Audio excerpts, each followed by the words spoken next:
ಇಂದು ಇಡೀ ದೇಶವೇ ಹೆಮ್ಮೆಯಿಂದ ದೇಶಭಕ್ತಿಯಿಂದ ಭಾವನೆಯೊಂದಿಗೆ 80ನೇ ಸ್ವಾತಂತ್ರ್ಯ ದಿನಾಚರಣೆಯನ್ನು ಆಚರಿಸುತ್ತಿದೆ. ಅಸಂಖ್ಯಾತ ದೇಶಭಕ್ತರ ತ್ಯಾಗ, ಹೋರಾಟ ಹಾಗೂ ಬಲಿದಾನದ ಫಲದಿಂದ ಭಾರತವು ಶತಮಾನಗಳ ಶೋಷಣೆಯಿಂದ ಮುಕ್ತಿ ಪಡೆದಿದೆ.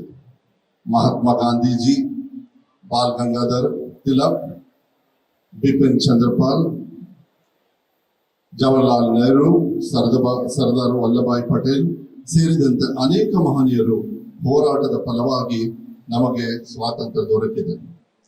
ಅವರೆಲ್ಲರಿಗೂ ಇಂದು ಕೋಟಿ ಕೋಟಿ ನಮನಗಳನ್ನು ಸಲ್ಲಿಸೋಣ. ನಾವು ನಿಂತಿರುವ ಶಿವಮೊಗ್ಗ ನೆಲ ಸಾಮಾನ್ಯವಲ್ಲ. ಇದು ಹೋರಾಟದ ನೆಲ, ಸ್ವಾಭಿಮಾನದ ನೆಲ. ಸ್ವತಂತ್ರ ಹೋರಾಟದಲ್ಲಿ ನಮ್ಮ ಜಿಲ್ಲೆಯ ಅನೇಕರು ಭಾಗವಹಿಸಿದ್ದರು. ವಿಶೇಷವಾಗಿ ಶಾಂತವೇರಿ ಗೋಪಾಲಗೌಡರು, ಕಡಿದಾಳ ಮಂಜಪ್ಪನವರು ಹಾಗೂ ಬ್ರಿಟಿಷರ ವಿರುದ್ಧ ಹೋರಾಡಿದ ಈಸೂರು ಸ್ವಾತಂತ್ರ್ಯ ಹೋರಾಟಗಾರನ ನೆನಪು ನಮ್ಮಲ್ಲಿ ಸದಾ ಹಸಿರಾಗಿದೆ. ಈಸೂರು ಕೇವಲ ಒಂದು ಗ್ರಾಮವಲ್ಲ, ಗ್ರಾಮ ಭಾರತದ ಸ್ವತಂತ್ರ ಹೋರಾಟದ ಬಹು ದೊಡ್ಡ ತ್ಯಾಗದ ಸಂಕೇತವಾಗಿದೆ. ದೊಡ್ಡ ಸೇನೆ, ಶಸ್ತ್ರ ಯಾವುದೂ ಇಲ್ಲದೆ ಧೈರ್ಯ ಮತ್ತು ಸ್ವಾತಂತ್ರ್ಯ ಹಂಬಲದಿಂದ ಬ್ರಿಟಿಷರ ವಿರುದ್ಧ ನಿಂತ ಜನರ ನೆಲ.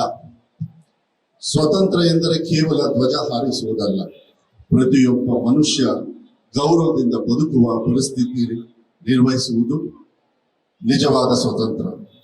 ಬಡತನದಿಂದ ಯಾವ ಮಗುವು ತನ್ನ ಕನಸನ್ನು ಕಳೆದುಕೊಳ್ಳಬಾರದು, ಯಾರು ಹಸುವಿನಿಂದ ಮಲಗಬಾರದು, ಮಹಿಳೆಯರು ಗೌರವದಿಂದ ಬದುಕಬೇಕು, ರೈತನ ಶ್ರಮಕ್ಕೆ ಗೌರವ, ಕಾರ್ಮಿಕನ ದುಡಿಮೆಗೆ ನ್ಯಾಯ ಸಿಗಬೇಕು, ಜಾತಿ, ಧರ್ಮ, ಭಾಷೆ ಹೆಸರಿನಲ್ಲಿ ಭೇದ ಭಾವ ಮಾಡಬಾರದು. ಇದೇ ಸಂವಿಧಾನದ ಆಶಯ.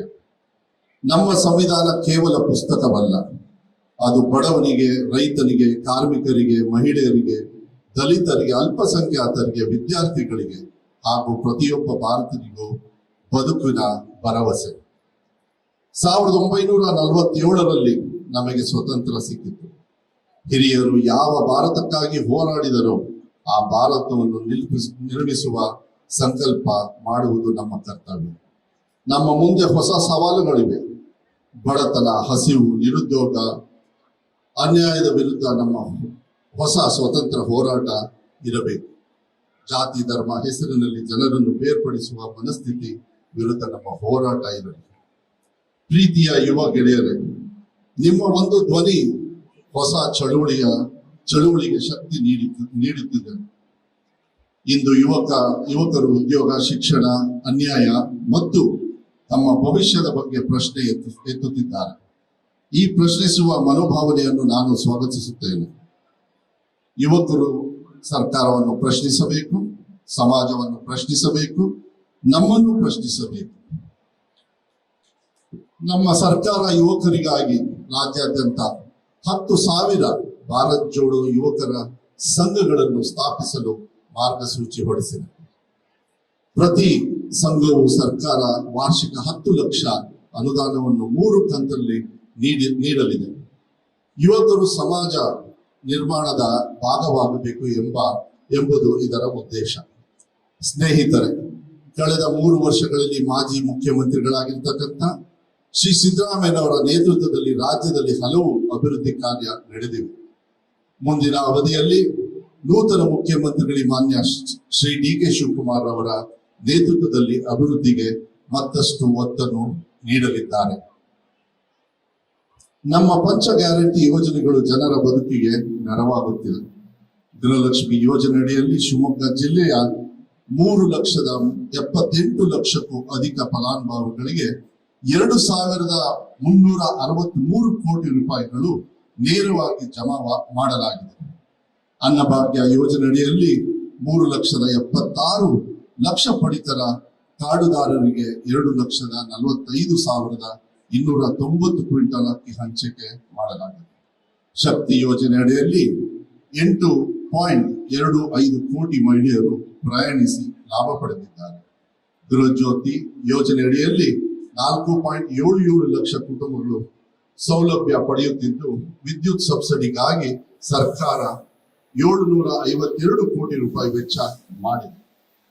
ಯುವ ನಿಧಿ ಯೋಜನೆ ಅಡಿಯಲ್ಲಿ 12,969 ವಿದ್ಯಾರ್ಥಿಗಳಿಗೆ 36 ಕೋಟಿ ರೂಪಾಯಿಗಳನ್ನು ಖಾತೆಗೆ ಜಮಾ ಮಾಡಲಾಗಿದೆ. ಶಾಲೆ ಕಾಲೇಜು ಮಕ್ಕಳಿಗೆ ಉಚಿತ ಬಸ್ ಪಾಸ್ ವ್ಯವಸ್ಥೆಯೂ ಇದೆ.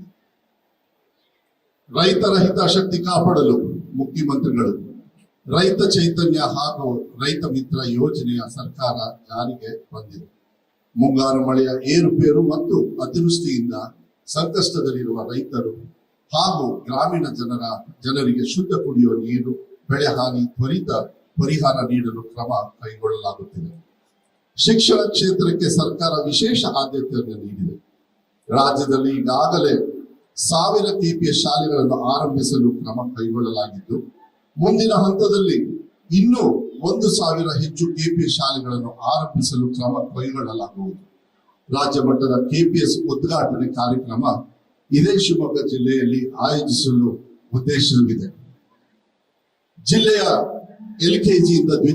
ಜಿಲ್ಲೆಯಲ್ಲಿ LKGಯಿಂದ ದ್ವಿತೀಯ PUC ವರೆಗೂ ಒಂದೇ ಸೂರಿನಡಿ ಶಿಕ್ಷಣ ನೀಡುವ 11 KPS ಶಾಲೆಗಳು ನಡೆಯುತ್ತಿವೆ.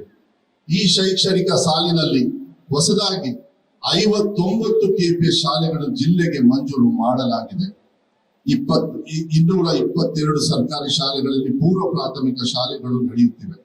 ಶಾಲಾ ಕೊಠಡಿಗಳ ದುರಸ್ತಿಗೆ 319 ಲಕ್ಷ ರೂಪಾಯಿ ಮತ್ತು ನೂತನ ಕೊಠಡಿಗಳಿಗೆ 1,180 ಲಕ್ಷ ಅನುದಾನ ಮಂಜೂರು ಮಾಡಲಾಗಿದೆ. ರಾಜ್ಯದಲ್ಲಿ ಈ ಬಾರಿ SSLC ಮತ್ತು PUCಯಲ್ಲಿ ದೇಶದಲ್ಲೇ ಚಾರಿತ್ರಿಕ ಫಲಿತಾಂಶ ನನ್ನ ಅವಧಿಯಲ್ಲಿ ದಾಖಲಾಗಿದೆ. ರಾಜ್ಯದಲ್ಲಿ SSLC ಪರೀಕ್ಷೆಯಲ್ಲಿ 98.08% ಮತ್ತು PUCಯಲ್ಲಿ 92.25% ಫಲಿತಾಂಶ ದಾಖಲಾಗಿದೆ. SSLC ಪರೀಕ್ಷೆಯಲ್ಲಿ ಶಿವಮೊಗ್ಗ ಜಿಲ್ಲೆಯಲ್ಲಿ 95.5% ಫಲಿತಾಂಶ ದಾಖಲಾಗಿದ್ದು, ಹಿಂದಿಗಿಂತ 14% ಏರಿಕೆ ಆಗಿದೆ ಎಂದು ತಿಳಿಸಲು ಹೆಮ್ಮೆ ಪಡುತ್ತೇನೆ. ದ್ವಿತೀಯ PUCಯವರೆಗೆ ವಿದ್ಯಾರ್ಥಿಗಳಿಗೆ ಉಚಿತ ಪಠ್ಯ ಪುಸ್ತಕ ವಿತರಣೆಗೆ ಇದೇ ಮೊದಲ ಬಾರಿಗೆ ಸರ್ಕಾರ ಆದೇಶ ಮಾಡಿದೆ.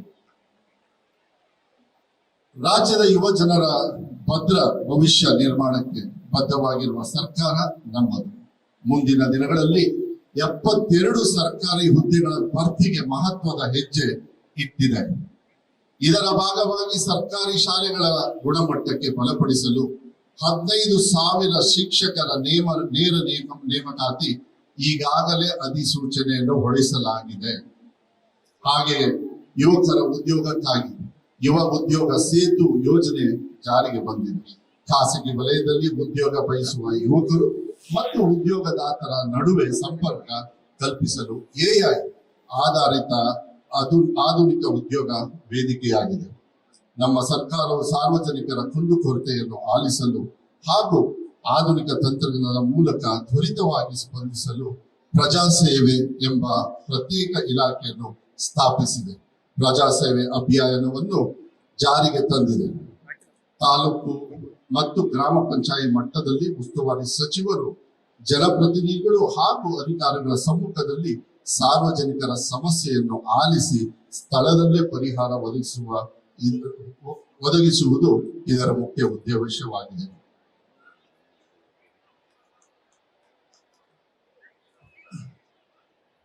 ವಿದ್ಯಾರ್ಥಿಗಳಿಗಾಗಿ ಕಳೆದ 3 ವರ್ಷಗಳಲ್ಲಿ ಜಿಲ್ಲೆಗೆ 9 ಮೆಟ್ರಿಕ್ ನಂತರದ ವಿದ್ಯಾರ್ಥಿ ನಿಲಯಗಳು ಮಂಜೂರಾಗಿದ್ದು, 1000ಕ್ಕೂ ಹೆಚ್ಚು ವಿದ್ಯಾರ್ಥಿಗಳು ಪ್ರವೇಶ ದೊರೆತಿದೆ.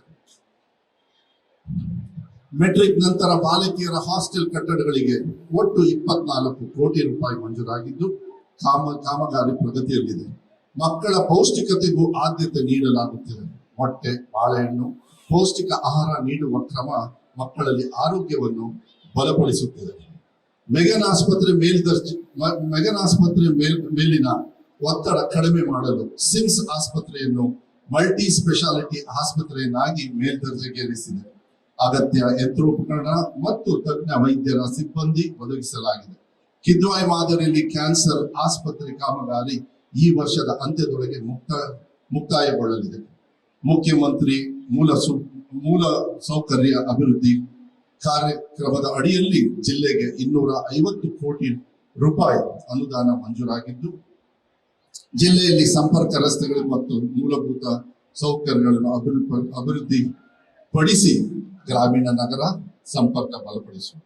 ಮನ್ರೇಗಾ ಅಡಿಯಲ್ಲಿ 2025-26ರಲ್ಲಿ 19 ಲಕ್ಷ ಮಾನವ ದಿನಗಳನ್ನು ರಚಿಸಿ 68.69 ಕೋಟಿ ರೂಪಾಯಿ ಕೂಲಿ ಹಾಗೂ 8.82 ಕೋಟಿ ರೂಪಾಯಿ ಸಾಮಗ್ರಿಗಳಿಗೆ ವೆಚ್ಚ ಮಾಡಲಾಗಿದೆ. ಗ್ರಾಮೀಣ ಕುಡಿಯುವ ನೀರಿಗಾಗಿ ಜಿಲ್ಲೆಯಲ್ಲಿ 12 ಬಹುಗ್ರಾಮ ಯೋಜನೆಯನ್ನು 1505 ಕೋಟಿ ರೂಪಾಯಿ ವೆಚ್ಚದಲ್ಲಿ ಅನುಷ್ಠಾನಗೊಳಿಸಲಾಗುತ್ತಿದೆ.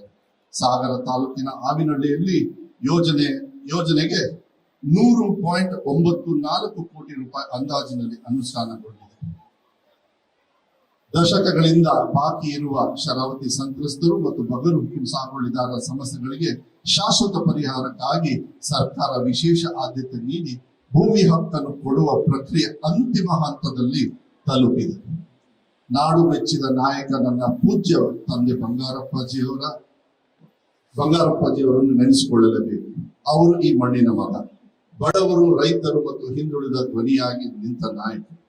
ಆಶಯ ಯೋಜನೆಯಲ್ಲಿ ಮೂಲಕ ಬಡವರಿಗೆ ಮನೆ, ಗ್ರಾಮೀಣ ಜನರಿಗೆ ಉತ್ತಮ ಬದುಕು ಮತ್ತು ರೈತರಿಗೆ ಬಲ ನೀಡುವ ಅವರ ಕೆಲಸ ಮಾಡಿದರು.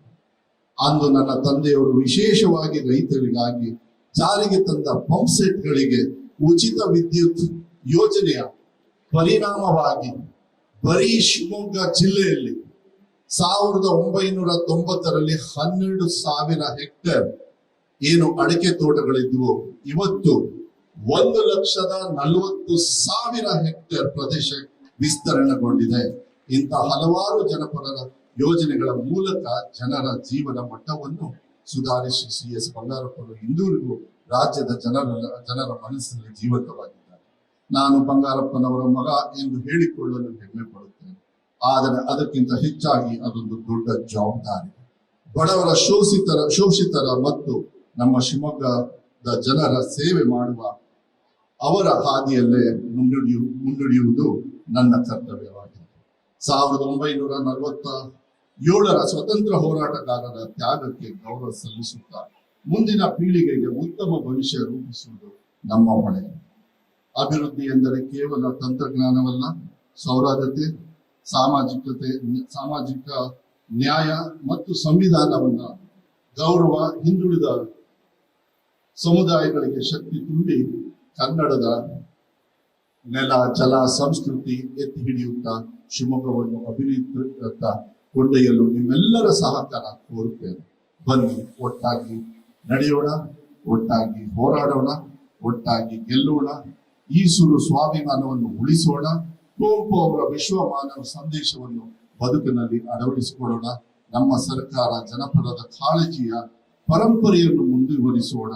ನಮ್ಮ ಮಕ್ಕಳಿಗೆ ಉತ್ತಮ ಶಿಕ್ಷಣ, ಯುವಕರಿಗೆ ಹೊಸ ಅವಕಾಶ, ರೈತರಿಗೆ ಬಲ ಮತ್ತು ಪ್ರತಿಯೊಬ್ಬರಿಗೂ ಗೌರವಯುತ ಬದುಕು ನೀಡುವ ಹೊಸ ಭಾರತವನ್ನು ಕಟ್ಟೋಣ. ಸ್ವತಂತ್ರಕ್ಕಾಗಿ ತ್ಯಾಗ ಮಾಡಿದ ಎಲ್ಲ ಮಹನೀಯರಿಗೆ ಕೋಟಿ ಕೋಟಿ ನಮನಗಳನ್ನು. ಶಿವಮೊಗ್ಗ ಜಿಲ್ಲೆಯ ಸಂಸ್ಥೆಗೆ ಮತ್ತೊಮ್ಮೆ 80ನೇ ಸ್ವಾತಂತ್ರ್ಯ ದಿನಾಚರಣೆಯ ಹಾರ್ದಿಕ ಶುಭಾಶಯಗಳು. ಜೈ ಹಿಂದ್, ಜೈ ಕರ್ನಾಟಕ ಮಾತೆ.